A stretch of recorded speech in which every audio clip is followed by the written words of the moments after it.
반갑습니다. 이렇게 수요예배에 나오신 우리 성도님들 환영하고 축복합니다.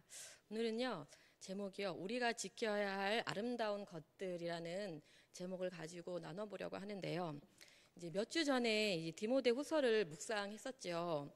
오늘 본문을 이제 묵상하면서 개인적으로 굉장히 여러 가지 많은 생각들을 하게 했던 이제 본문인데요. 저를 한번 뒤돌아보는 그런 계기도 되었던 본문이었습니다. 바울이 디모데에게 하는 권면이 저에게도 하는 권면처럼 들렸습니다. 그리고 하나님이 부탁하신 것들을 나는 잘 지키고 있는지 저를 한번 되돌아보는 그런 시간이었습니다. 하나님은 저를 사역자로 부르셔서 이렇게 사역자가 되게 하셨습니다. 그것도 늦은 나이에 부르셨죠. 하나님이 부르시기 전에 저는 결혼도 했고 또 아이도 셋이나 있었습니다. 아이들이 다 어려서 정신없이 육아에 파묻혀 있었고 심지어 일까지도 하고 있었습니다. 당시 섬기던 이제 교회에서도 열심히 또 교회학교 봉사도 하고 부장으로서 뭐 섬기는 것 여러 가지 많이 이제 했었거든요. 그런 저에게 어느 날 하나님이 새벽 예배 이제 기도하는 그 시간 가운데 특별하게 만나 주셨습니다. 저에게 무언가를 부탁한다는 듯한 환상을 보여주셨는데요. 길가에서 지쳐서 누워 있는 사람들을 보여주셨습니다. 그런데 그 사람들은요, 하나같이 지쳐 있었고 눈에 초점이 없어 보였습니다. 하나님은 사람들을 보여주며 마치 이들을 부탁한다고 말씀하시는 것 같았습니다. 그날 새벽에 너무 많이 울어서 거의 눈이 퉁퉁 부을 정도로 많이 울었고요. 그 보여주었던 사람들이 잊혀지지 않았습니다. 며칠이 지나도 길가에 힘없이 누워있는 사람들이 제 기억 속에서 계속 맴돌아 있었습니다. 도대체 하나님은 무엇을 부탁한다는 것인가 라는 그 의문이요 떠나지 않았습니다. 분명 다른 날과는 너무나 달랐습니다. 그래서 하나님께 다시 한번 기도했습니다. 기도하면서 하나님의 뜻을 알게 되었는데요. 하나님이 저를 주의 종으로 부르셨다는 것을 그때 알게 되었습니다. 하나님께서 그 갈 길을 헤매고 있는 사람들을 돌보라는 메시지로 받아들였습니다. 그리고 10년의 시간이 흐른 후에 신대원에 들어가게 되었고 사역자의 길을 걷게 되었습니다. 하나님은요 너무나 인격적인 분이셨습니다. 당시 아이가 너무 어렸기 때문에 하나님은 아이가 클 동안 기다려주셨고 저의 형편을 너무나 잘 아시기에 서두르지 않으시고 하나님의 때에 또 하나님의 시간에 공부하게 하셨던 것입니다. 그리고 영혼을 돌보는 사역자로 이렇게 살아가게 하셨습니다. 오늘 본문의 바울도요, 디모데에게 하나님께서 부탁하신 것을 잘 지키라고 권면합니다. 14절 말씀인데요. 아까 읽었었는데 제가 한번 다시 읽어드릴게요. 우리 안에 거하시는 성령으로 말미암아 내게 부탁한 아름다운 것을 지키라. 하나님께서 부탁한 아름다운 것을 잘 지키라고 이야기합니다. 본문에서 바울이 말하는 이 아름다움을 뜻하는 헬라어인 칼로스는요, 선한, 좋은, 아름다운, 고상한 것을 뜻하는 단어입니다. 본문의 문맥상으로 이 아름답고 선한 것은요, 바로 복음을 이야기합니다. 바울은 이 복음을 전하다가 로마 감옥에 갇혀 있었던 것입니다. 복음이 아름다운 것은요, 당시 거짓 교훈으로 현혹했던 영지주의와는 다르게 이 복음은 영원한 생명을 얻게 하는 것이기 때문이었습니다. 이러한 영원한 생명을 주는 복음을 지키고 전하는 것이야말로 너무나 중요했던 것이지요. 그래서 바울도 목숨을 걸고 복음을 지키고 전했던 것입니다. 이러한 복음을 디모데도 잘 지키기를 원했던 것이죠. 구원은 우리의 의로운 행위로 받은 것이 아니죠. 값없이 받은 선물입니다. 그러한 선물과도 같은 이 구원의 복음을 바울은 디모데도 잘 지키고 전하기를 원했던 것입니다. 어떻게 보면요, 이것은 디모데뿐만 아니라 하나님이 우리에게도 부탁하신 것입니다. 10절에 보면 복음에는요, 생명과 썩지 아니할 것이 담겨 있다고 이야기합니다. 이러한 복음 때문에 고난을 받는다고 해도 우리가 복음을 놓지 않아야 하는 이유가 되는 것입니다. 우리가 복음을 붙들고 끝까지 견뎌야 하는 이유는요, 또 주님께서 우리 앞에 있는 모든 사망을 이기신 분이기 때문에 그렇습니다. 그러한 분을 믿는 자에게 영원한 생명이 있기에 어떠한 고난도 참아야 하는 것입니다. 그 복음을 부끄러워하지 않아야 합니다. 복음으로 인해 기뻐해야 하며 기꺼이 고난도 받을 각오로 살아가야 할 것입니다. 우리 사랑하는 성도님들, 우리도 우리에게 맡겨주신 이 아름다운 복음을 잘 지키고 또 전하면서 살아가시기를 바랍니다. 그렇다면요, 우리가 지켜야 할 것이 복음밖에 없을까요? 오늘은요, 하나님께서 우리에게 주신 것들 중 우리가 지켜야 할 것들에 대해서 한번 알아보겠습니다. 3가지 정도로 알아보려고 하는데요. 먼저 첫 번째로요, 우리가 지켜야 할 것은 믿음입니다.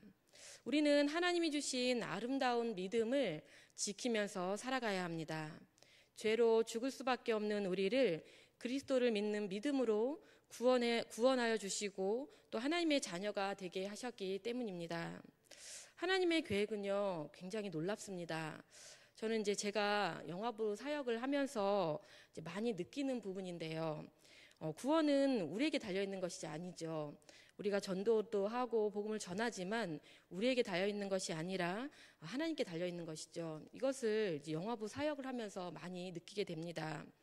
우리 하나님을 알지 못했던 아버지들이 영화부 예배를 드리면서 작은 믿음이 생기고 또 아이와 함께 예배 드리다가 장년부에 등록하는 경우가 굉장히 많아졌습니다. 그런 것을 보면요, 굉장히 놀랍고 전혀 변할 것 같지 않은 아빠들이 변하는 것을 보면서 정말 이 구원의 문제는 하나님께 달려있구나라는 것을 깨닫게 됩니다. 교회에 대한 교회의 거부감 때문에 나오지 않았던 아빠들이 아이가 좋아하는 교회에 같이 손잡고 나와서 또 예배드리면서 또 장년부에 등록하고 교회라는 곳이 어떤 곳인지 또 어떨 때는요, 저에 대해서도 궁금해해요. 어떻게 늦은 나이에 이렇게 전도사가 됐는지 이렇게 궁금해하는 분도 계십니다. 그런 것들을 보면요, 되게 관심이 많아지는 거잖아요. 관심이 없던 사람들이. 그러면서 하나님의 계획과 하나님의 뜻은 정말 우리가 알 수가 없구나라는 것을 다시 한번 느끼게 되었습니다. 이러한 작은 믿음 또한 성령 하나님이 주시는 것임을 절실히 깨닫게 됩니다. 정말로 아름다운 믿음이죠. 에베소서 2장 8절을 보면 이렇게 말씀합니다. 우리 같이 한번 읽어볼까요? 에베소서 2장 8절 말씀입니다. 제가 읽어드릴게요. 너희는 그 은혜에 의하여 믿음으로 말미암아 구원을 받았으니 이것은 너희에게서 난 것이 아니요 하나님의 선물이라. 아멘. 이러한 믿음은요, 정말 우리가 잘 지켜야 합니다. 그러나 세상을 살아가다 보면요, 믿음을 지키는 것이 그렇게 쉽지가 않습니다. 교회에 잘 나가다가도 세상이 좋아 세상으로 떠나는 사람들이 너무나 많습니다. 디모데후서 4장 10절을 보면요, 바울과 함께 사역했던 데마가 세상이 좋아서 떠났다는 이야기가 나옵니다. 고난과 어려움 앞에서 자신의 믿음을 지키지 못해 세상으로 떠난 것이지요. 복음을 부끄럽게 여기고 어떠한 어려움과 고난을 견디지 못해서 쾌락을 쫓아 세상으로 가버린 것입니다. 성경에서는요, 이렇게 자신의 믿음을 지키지 못했던 사람들의 이야기가 여러 군데에 나옵니다. 그 중에 대표적인 사람이 바로 예수님의 제자였던 가룟 유다이지요. 이 가룟 유다는요, 세상의 재물에 눈이 어두워서 아름다운 믿음을 저버렸습니다. 마가복음 14장 10절에서 11절 말씀을 보면요, 이 부분이 잘 나와 있는데요. 제가 읽어드리겠습니다. 12 중에 하나인 가룟 유다가 예수를 넘겨주려고 대제사장에게 가매 그들이 듣고 기뻐하여 돈을 주기로 약속하니 유다가 예수를 어떻게 넘겨줄까 하고 그 기회를 찾더라. 가룟 유다는요, 썩지 아니할 생명을 썩어질 것과 바꾼 것입니다. 너무나도 어리석은 행동을 한 것이죠. 이러한 유다를 보면서요, 우리는 바보 같은 유다다라고 비웃곤 합니다. 하지만요, 우리도 이럴 수가 있습니다. 그러기에 우리에게 주신 이 아름다운 믿음을 잘 지켜 나가야 합니다. 썩어질 세상의 유혹 앞에서 흔들리지 않아야 합니다. 사단 마귀는요, 믿는 신자를 향하여 우는 사자와 같이 삼킬 기회를 엿봅니다. 그러한 사단의 유혹에 넘어가지 않으려면 정말 정신 똑바로 차리고 늘 깨어 기도해야 할 것입니다. 그래야 그러한 유혹 앞에서 넘어지지 않고 우리의 믿음을 잘 지키면서 살아갈 수가 있게 됩니다. 두 번째로 우리가 지켜야 할 것은요, 우리의 삶입니다. 하나님은 우리에게 우리의 삶을 주셨지요. 왜 우리의 삶이 아름다울까요? 그것은요, 하나님이 주신 삶은요, 거룩하고 성결한 삶이기 때문에 그렇습니다. 우리 성도님들의 삶은 어떻습니까? 아름답고 성결한 삶이신가요? 아마 우리 성도님들은 하나님이 원하시는 아름답고 성결한 삶을 살려고 노력하고 있으실 것입니다. 그러한 삶을 살게 하시는 분이 바로 성령 하나님이십니다. 로마서 6장 6절을 보면 이렇게 말씀합니다. 같이 한번 읽어볼까요? 시작. 우리가 알거니와 우리의 옛사람이 예수와 함께 십자가에 못 박힌 것은 죄의 몸이 죽어 다시는 우리가 죄에게 종노릇하지 아니하려 함이니. 아멘. 우리에게는요, 이제 성결하게 살아갈 수 있는 능력이 생겼습니다. 바로 예수님으로 인함이죠. 우리는 더 이상 죄에게 종노릇하지 않을 수가 있습니다. 우리의 죄에 대하여 예수님께서 이미 값을 치르셨기 때문에 그렇습니다. 그러나 세상은 어떤가요?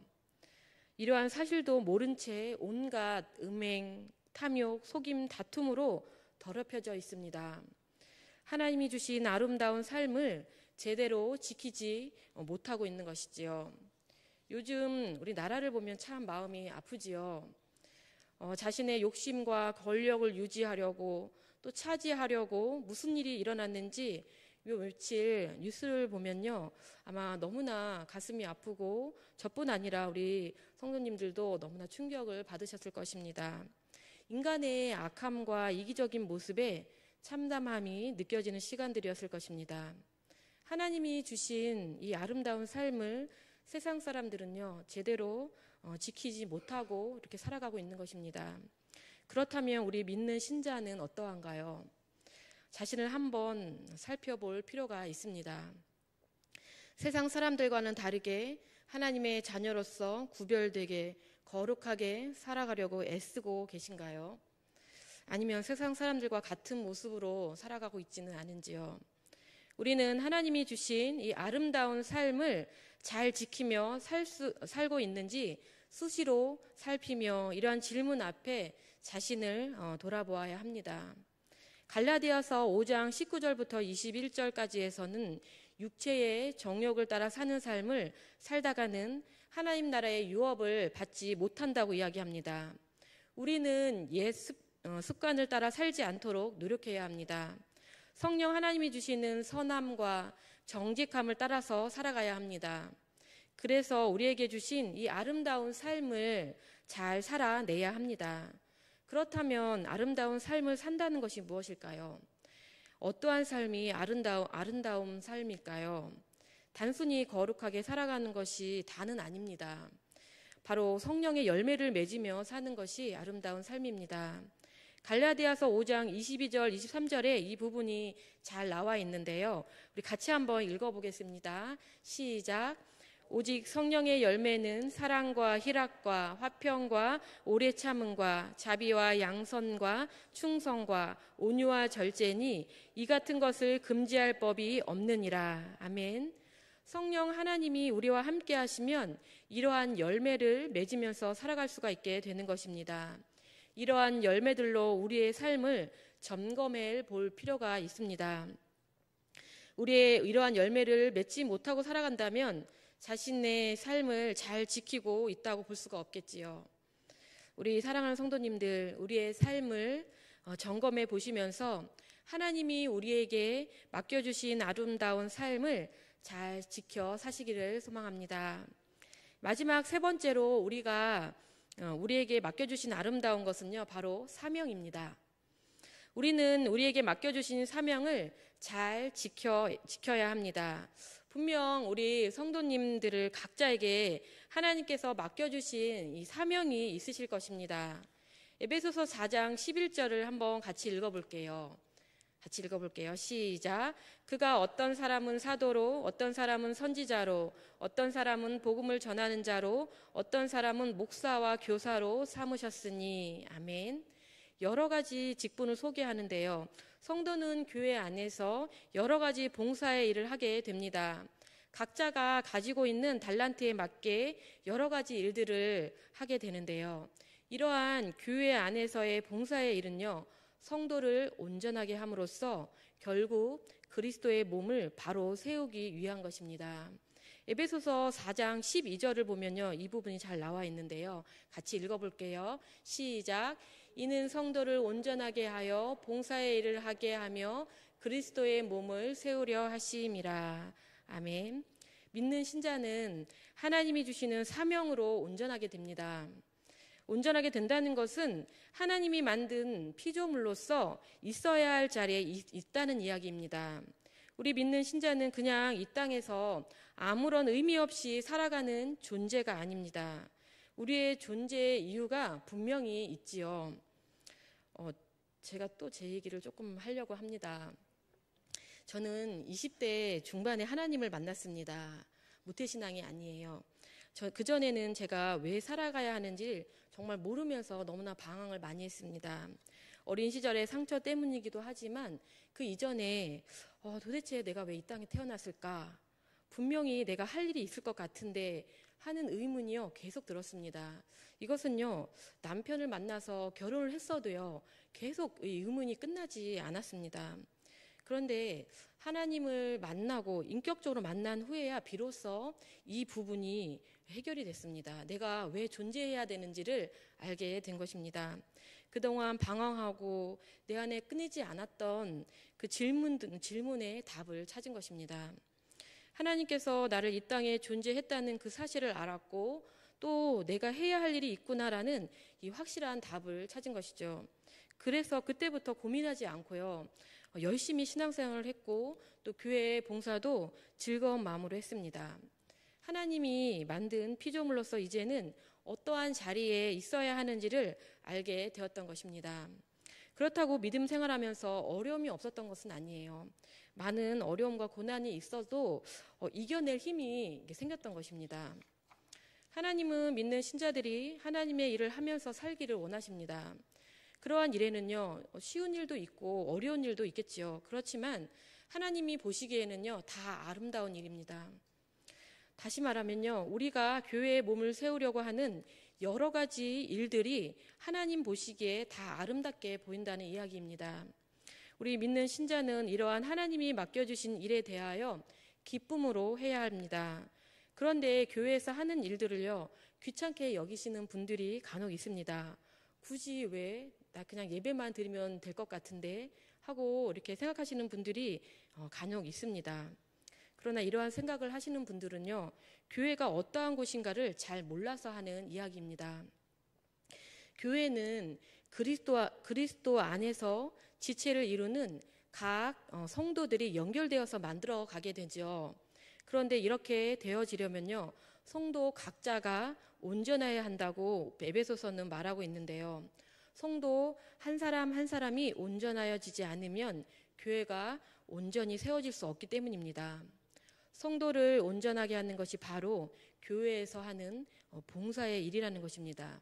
그 봉사의 일이 우리의 사명인 것입니다. 이것을 잊지 않으면서 살아가셔야 합니다. 사랑하는 우리 성도님들, 우리에게 맡겨주신 아름다운 그 사명을 잘 지켜서 최종적으로 주님이 주시는 상급을 바라보면서 살아가시기를 바랍니다. 이렇게 우리가 지켜야 할 것들에 대해서 알아보았는데요. 가장 먼저 우리에게 주신 생명과도 같은 복음을 잘 지켜서 살아가야 하죠. 그리고 이 복음은요, 더 말할 것도 없이 하나님께서 우리에게 주신 가장 중요한 것입니다. 그리고 믿음도 잘 지켜야 하고 또 우리의 삶도 잘 지켜야 합니다. 그리고 마지막으로 우리의 사명도 잘 지켜서 살아가야 합니다. 그럼 이러한 아름다운 것들을 지키는 것이 우리의 능력으로 가능할까요? 그렇지 않습니다. 우리의 능력으로 할 수가 없습니다. 14절을 보면요. 우리 안에 거하시는 성령으로 말미암아 내게 부탁한 아름다운 것을 지키라라고 말씀하고 있습니다. 바로 성령님의 능력으로 이 아름다운 것들을 지켜나가야 하는 것입니다. 성령님이 어떤 분이십니까? 성령님은요, 하나님이십니다.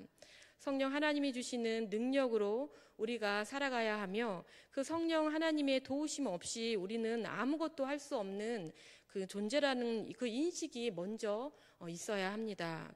그곳에서 먼저 출발해야 합니다. 저의 삶을 보더라도요, 성령 하나님의 도우심이 없다면요, 이 자리에 설 수 없었을 것입니다. 예전에 저희 큰 아이가 이렇게 한번 이야기한 적이 있습니다. 엄마가 기도하고 믿음 생활하는 것을 보고 하나님이 우리 가정을 무너지지 않게 지켜주신 것 같아라고 이야기한 적이 있습니다. 어렵고 힘들어도 하나님이 붙들어 주셔서 사는 모습을 우리 아이도 보았던 것이죠. 아이는 제가 기도하는 것을 옆에서 지켜보았고 또 하나님께 의지하여 사는 모습을 보고 있었던 것입니다. 제가 잘했던 것은요, 다른 것이 없었던 것 같아요. 그저 저는 능력이 없지만 능력이 많으신 성령 하나님을 의지해서 살았을 뿐입니다. 그 모습을 우리 아이들도 지켜보았던 것이죠. 우리의 믿음을 지키고 또 우리의 삶을 지키고 또 우리의 사명을 지키는 일은요, 사실 그렇게 쉬운 일은 아닙니다. 많은 것을 포기해야 할 때도 있습니다. 그리고 또 하나하나 잘 살펴보면 굉장한 영적 싸움이 필요합니다. 그렇지만 걱정할 것은 없지요. 왜냐하면 성령 하나님께서 우리와 함께 해주시고 우리가 이길 수 있도록 도와주시기 때문에 그렇습니다. 그러나 우리 성령 하나님께서 도와주시는 우리가 지켜야 할 이 아름다운 것들은요, 우리가 해도 되고 안 해도 되는 것이 아닙니다. 우리의 의무인 것입니다. 하나님을 믿는 신자로서 해야 할 일들입니다. 그러니 애쓰셔야 합니다. 이것들을 지키기 위해서 우리의 의지와 노력이 필요하다는 이야기입니다. 우리는 우리의 믿음을 지키기 위해 성령 하나님을 꼭 붙들어야 합니다. 또한 우리의 삶을 지키기 위해 세상의 풍조를 따라 살아가지 않도록 노력해야 합니다. 우리 눈에 보이는 것을 따라 살아가는 것이 아니라 보이지 않는 영원한 생명을 사모하면서 살아가야 할 것입니다. 또 마지막으로 하나님의 자녀로서 마땅히 지켜야 할 사명 또한 지키면서 살아가야 합니다. 나에게 맡겨주신 일들은 하나님의 종으로서 충실히 감당해야 합니다. 그래서 우리를 통해 하나님의 나라가 확장되는 기쁨을 맛보시기를 바랍니다. 말씀을 맺겠습니다. 이제 올해도 얼마 남지 않았지요. 우리 성도님들 한번 자신을 돌아보셨으면 좋겠습니다. 나는 어떻게 살아왔지? 하나님이 지키라고 주신 것들을 잘 지키면서 살아왔나? 하면서 한번 자신을 돌아봤으면 좋겠습니다. 돌아보시면 아마 짧은 시간이어도 돌아보시면 아마 좀 알 것 같아요. 그래, 올 한 해 열심히 하나님의 일하면서 잘 살았네 라고 생각하시는 분도 계실 것이고 조금은 아쉬움이 남는 분들도 계실 것입니다. 오늘 말씀을 기억하시면서 다시 한번 다짐해 보셨으면 좋겠습니다. 하나님이 주신 이 아름다운 것들을 내년에는 잘 지키면서 살겠다고 다짐하셨으면 좋겠습니다. 믿음을 지키고 또 하나님이 주신 사명을 잘 지키며 살아가게 된다면 우리의 삶 또한 아름다운 삶으로 잘 지켜질 것입니다. 이것을 기억하시면서 살아가시기를 소망합니다.